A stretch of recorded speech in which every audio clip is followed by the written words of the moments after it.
সমগ্র বাংলাদেশে 11 দলীয় ঐক্যের পক্ষে যেই জনজোয়ার তৈরি হয়েছে, সেই জনজোয়ারকে থামানোর জন্য তারা শারীরিকভাবে এখন আক্রমণ করা শুরু করেছে। আমরা স্পষ্টভাবে বলেছি, যে ধরনের হামলা আক্রমণ দিয়ে 11 দলীয় ঐক্যের পক্ষে যেই জনজোয়ার সৃষ্টি হয়েছে তাকে থামানো সম্ভব হবে না।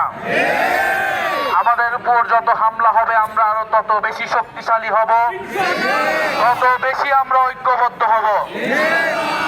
আমরা লক্ষ্য করছি আমাদের বোনেদের উপর, আমাদের মায়েদের উপর আক্রমণ করা হচ্ছে, নির্বাচনী প্রচারণা কাজে বাধাগ্রস্ত তৈরি করা হচ্ছে।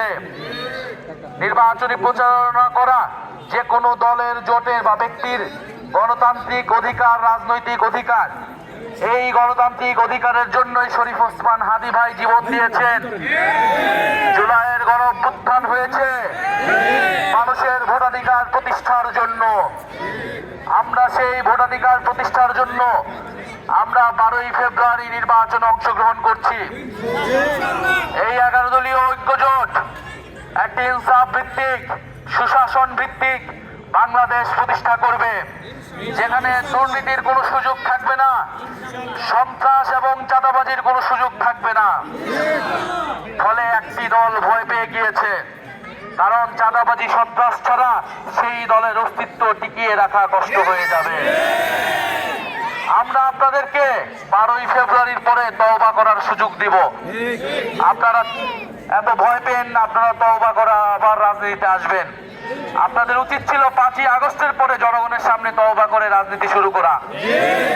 ফলে আমরা বলে দিতে চাই, যদি আমাদের ভাই বোন, আমাদের 11 দলীয় প্রার্থীদের কে আর কোনো ধরনের বাধা তৈরি করা হয়, বলে আমরা কিন্তু বসে থাকবো না। আমরা এর কঠোর হস্তে জবাব দিব এবং 12ই ফেব্রুয়ারি নির্বাচনের রায়ে এটার প্রতিফলন ঘটবে। এই 11 আসনের এলাকাবাসী, আমরা এই 11 আসনকে নিয়ে আমাদের বিস্তর পরিকল্পনা রয়েছে। আমরা প্রত্যেকটি এলাকায় গিয়ে গিয়ে সেই এলাকার বিশেষ সমস্যাগুলো চিহ্নিত করেছি। এই এলাকার গ্যাস সংকট, বিদ্যুৎ সংকট এবং বিভিন্ন জায়গায় যে চাঁদাবাজি 5ই আগস্টের পরে নতুন করে শুরু হয়েছে, এবং আমাদের বোনেদের, আমাদের মায়েদের একটা নিরাপত্তা সংকট আছে এলাকায়, ছিনতাই, কিশোর গ্যাং, মাদকের কারবারির ফলে।